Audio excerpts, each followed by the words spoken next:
I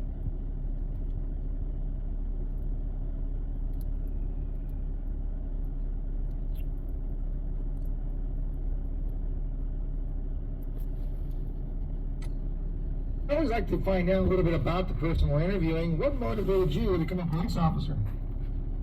I started early in my career. I started as a police trainee in New York City. I had just finished high school, and the New York City Police Department had basically a pretty new program of hiring young people to take away the police officers who are working inside of the officers behind the desk, putting them back out in the street, and letting the young people get their feet wet in law enforcement by having them do clerical jobs. I went to the police academy in New York City. I graduated, and my actual first assignment was to go to fingerprinting school. And that was not taking the prints, but actually reading the prints. It's doctopology, they call it. And this was long before computers. So people actually had to take fingerprint cards and using a little eyeglass have to read and classify them and file them. Well, before I was able to do that, I was selected for a program working in East Harlem, also known as Spanish Harlem, El Barrio, and it was a community relations division where I worked working with gangs, young people in the community. I was in the first DARE type program in 1968, speaking to kids about drugs and drug abuse at different various school campuses. I moved to California, and I became, after years of roaming around and having various jobs, I moved to California, and I became a police officer for the Oakland Unified School District Police. Certain cities have police departments dedicated and hired by the school districts. Texas is very big. Texas has a lot of school district police departments. So I did the bulk of my career was in Oakland Unified School District, and I retired as a lieutenant. And the reasons why I went into it, because a lot of people have various reasons why they go into law enforcement.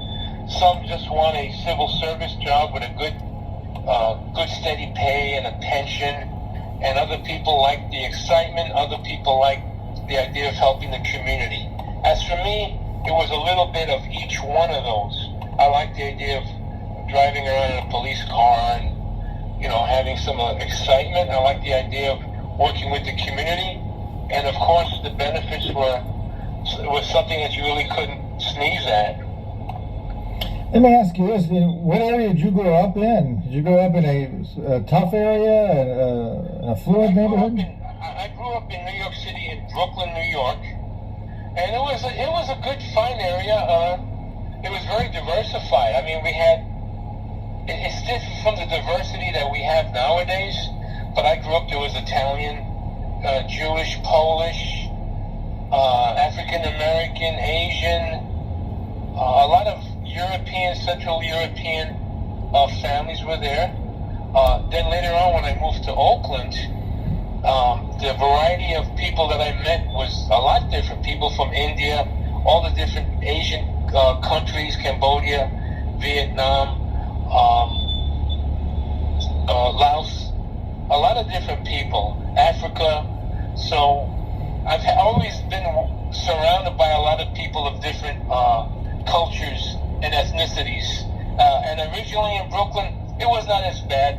Brooklyn, my neighborhood, Williamsburg, has gone up and down from extremely violent to where now it's a gentrified town and very sought after. Let me ask you this. This is a good segue into the National Latino Peace Officers Association. What is it all about? When was it founded? What's going on here? Okay. I came to California in the late 70s. I began my police career in California in 1980. But the National Latino Peace Officers Association, actually at that time it was the LPOA, Latino Peace Officers Association, was founded in 1972. And its co-founders were Vicente Calderon, John Paras, John Aleman, Richard Reyes, Mariano Flores. And the original chapter was the Santa Clara County chapter, San Jose area, for those of us who know the California area, and Alameda County chapter, which is like Oakland. So it was founded because these officers got together knowing that there was some disparity as far as the way officers of color were treated, and these men wanted to do something to make a difference and to change the way things are. So we're going on our 46th year of existence. We're the largest Latino law enforcement organization in the United States. Oh, wow. Our cause originally is the recruitment, retention, and promotion of Latinos in law enforcement. And we do that, we accomplish that by making this job attractive to the community, by working with the community. We give out scholarships. We help people during the holidays, Christmas, food baskets and toys. We do community service. I was part of a Hurricane Maria relief team in 2018, where myself and a couple of partners, under the authority of the NLPOA, went to Puerto Rico and we gave out food and water to the citizens. We raised donations and brought equipment for the Puerto Rican officers who had lost everything, just like any other citizen. They also suffered from the hurricane. So we brought them gun belts and vests and uniforms. And then later on, a year later, we were actually able to provide a police car, which we had donated, and we got it delivered by the longshoremen, and they donated that part. So we're not as big as some agencies, but for a volunteer organization which seeks out donations, I think we made a good job in our Hurricane Maria relief team. Yeah, absolutely, absolutely. Let me ask you this: how many do we know? How many police officers in the U.S. are Latinos? You know, that's a good question, and you caught me. I should know that, but I know that in California, the projected rate of Latinos in the California society is soon to be over 50%. And most police departments, good police departments, try and reflect the number of officers to be about the same number of the citizens that they serve. For example, in Oakland, the number of Latinos in the city of Oakland is something like 25%. And what they've done is they have, I think it's 26% amount of Latinos are actually on the force. And it's important to have Latinos and other people representing the various communities because, one, role models. You really are a role model to young people and people looking to decide if they want a career in law enforcement. Two, you're able to bring a service that's needed, and sometimes you might have the assistance of having a language that you can translate. So whether it's Spanish, Chinese, Vietnamese, having these type of role models and people who can serve the community better is a plus. So I didn't answer your question 100%, but I gave you an idea that most good police departments will have a police force that reflects the whole community and not just one segment or just have it for a certain officer.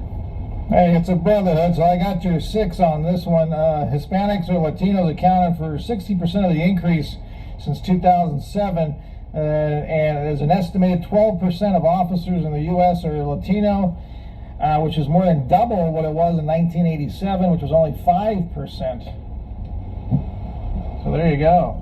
Well, I like to think that the NLPOA has something to do with that. I wouldn't doubt it. I wouldn't doubt it at all. And one of the things I think you guys are working on is you guys have a big convention coming up in September, if I believe. Yes, you're absolutely correct. You got some September right? in St. Paul, Minnesota. We're going to be holding our 46th conference. Last year it was in Denver, Colorado, and I really urge for those people who are in law enforcement who listen to this program to check us out. All the information that you want to know about it is in our web page, and that stands NLPOA.com. And those are the initials of the National Latino Peace Officers Association. And we're going to have it at the Intercontinental St. Paul Riverfront Hotel in St. Paul, Minnesota. A lot of times when you're an officer, if you ask your chief or whoever you have to go through, your patrol captain or training division, and say, hey, there's a great conference coming up, can you send me? And a lot of police departments will either send you and pay for it, or maybe just give you the time off.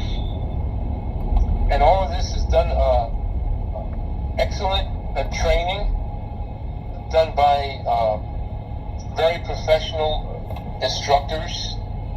And then there's also some fun activities that always come with most conferences, like a golf tournament, and there's going to be a day at the ball game, the Twins versus the Indians. So there's always a lot of good stuff going on. And conferences, one reason why you want to join an association like the NLPOA is the fact that you have networking. You can meet people, develop contacts. Our list of people who have succeeded is very long. For example, we have Art Acevedo, who is the chief of Houston PD. Oh, yeah. Houston has one of the largest police departments in the country. He started as an LPOA, and he still is an LPOA member. And I remember him when he was an officer for the California Highway Patrol. But with his involvement with the community, and then also the networking and the contacts that he was able to form, he has risen from an officer to a chief. And we have a lot more success stories. Lou Quijas is a former assistant director of the FBI. I remember him when he was an officer in Kansas City Police Department. So there's a lot of good benefits of joining these associations. The training that goes with it. And when you do something for the NLPOA, you're actually doing it for your police department. A lot of people won't remember that you're the NLPOA, but they'll remember that, hey, it was a police officer, it was a cop that did this for me, that gave us a scholarship, that helped us. Let me ask you this. By the way, folks, there are some great guests. He's got the Gracie Survival Tactics will be taught there, Ryan Gracie. Also, Force Science will be there, Dr. Bill Lewinsky. He's definitely a great one to watch. They're going to be talking about procedural justice, civil rights in the FBI, crisis intervention, and a whole lot of other things as well. So it should be a great, great convention. Let me ask you this, Stephen. Can you give us a couple? I know you talked about role models, but what else would more Latino officers or any ethnic minority do for a police department? What other benefits can it give it? Oh, to the police department? Yes, sir. Well, like I said, language ability.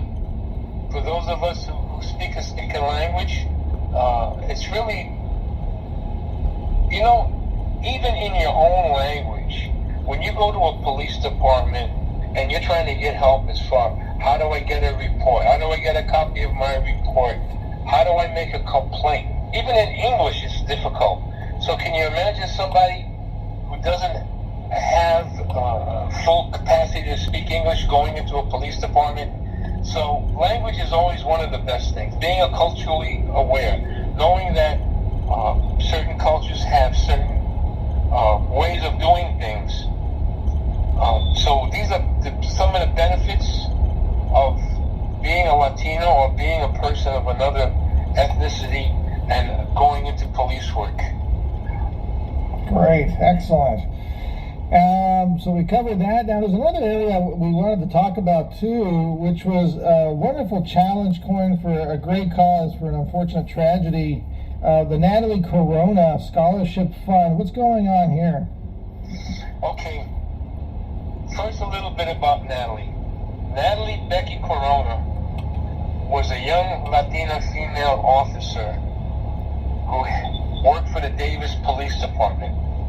2 weeks after finishing her field training officer course, the FTO part, she was assigned or dispatched to the scene of an accident where she responded.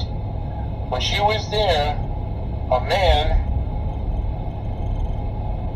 came by and shot her and killed her, and then continued to shoot into the crowd of people who were there. The man, the suspect, ran off and later committed suicide. And from what I understand, he had left some kind of note behind or something saying he was hearing voices and he had to go out and shoot somebody. So we have a mentally challenged person go out and commit a woman whose dream was to become a police officer, which she accomplished, and she made the ultimate sacrifice. So some of our chapters, not all chapters are involved in this, but some of our NLPOA chapters decided to honor her by creating a scholarship fund under her name.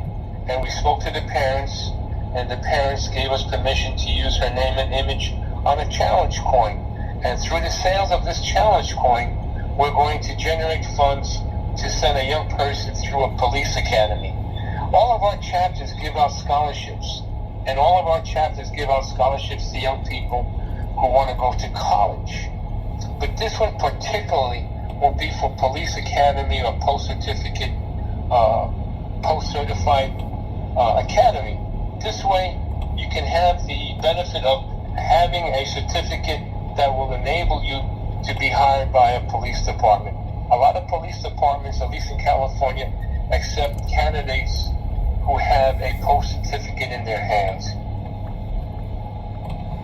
So we're going to be doing that. We're going to be doing a sale of these coins, and we will get funds to send people to a post-academy in honor of Natalie Corona. Absolutely, such a tragedy. Let me ask you this, Stephen. I guess we need information for both of them. What can we do? And let's go first with we'll go with Natalie Corona since we just finished speaking about that. What can we do? Where can we send the money or the donations? And how do we get the challenge coin? Okay. I'm still working on a web page. All of our sales have been done hand to hand. I was recently at the Police Week in Washington, D.C. in May, and I sold a lot of coins there. But for the time being, if you are interested, please send an email to my personal email, and I'll get you hooked up. And then when I do have the webpage completed, Doctor, with your permission, I'll send it to you and you can repost it. But in the meanwhile, my email is NLPOA, S like Steve, F like Fajardo, @yahoo.com. So it's NLPOASF @yahoo.com. Yes, sir. All right. So there you go, folks. NLPOA, S as in Sam, F as in Frank, @yahoo.com for the challenge coin. And how much are they? The $20 actually is going to be $25 to cover shipping and handling. $25. There you go, folks. $25 for the challenge coin. Definitely a must get. I'm going to get my own. I'll tell you that right now. I'm going to get my own. And then on the convention, where do we go to sign up? It's in St. Paul, Minnesota, or Minneapolis. Where do we go to get information about that? Okay, go to our national webpage, nlpoa.com, and you can register online. Well, that's easy enough. And then on my own Facebook page, I put down a list of fares that are very reasonable now, offered through Sun Airlines. So my webpage, my Facebook is under my name, and you'll recognize it because it has a picture of our NLPOA logo embedded in a Puerto Rican flag. All right, excellent. And we can get all the information there as well. and sign up there? Okay. All right, folks. Well, there you go. Thank you so much, Stephen, for taking the time out and telling us more about this organization and the whole purpose of it, and of course the Natalie Corona Scholarship Fund as well, and the convention for the NLPOA. We truly appreciate it. Okay, well, in closing, for those listeners who are interested in joining a chapter, you may go back to nlpoa.com and you can become a member online, or as I stated before, you can contact me personally, and I will assist you. Right now, we have more than 12 states in the United States that have chapters. California was the original founding state in this organization, so we have the most chapters. We have 22 chapters in California, and then after that we have Texas and Florida, both have numerous chapters, and we just have a new chapter newly formed in Atlanta, Georgia. So please go to nlpoa.com to see about joining, or contact me at nlpoasf@yahoo.com, and I'll be more than happy to answer any questions and get back to you. Awesome. Thank you so much again, Stephen. We truly appreciate it. Thank you, everyone, for listening. Make sure to subscribe, hit the like button, and join our podcast. And we have a whole slew of them, so you want to check us out on iHeartRadio as well as Spreaker. We're also on Apple iTunes, Spotify, wherever there's a podcast, we're going to be there. We thank you again, folks. Have a good one.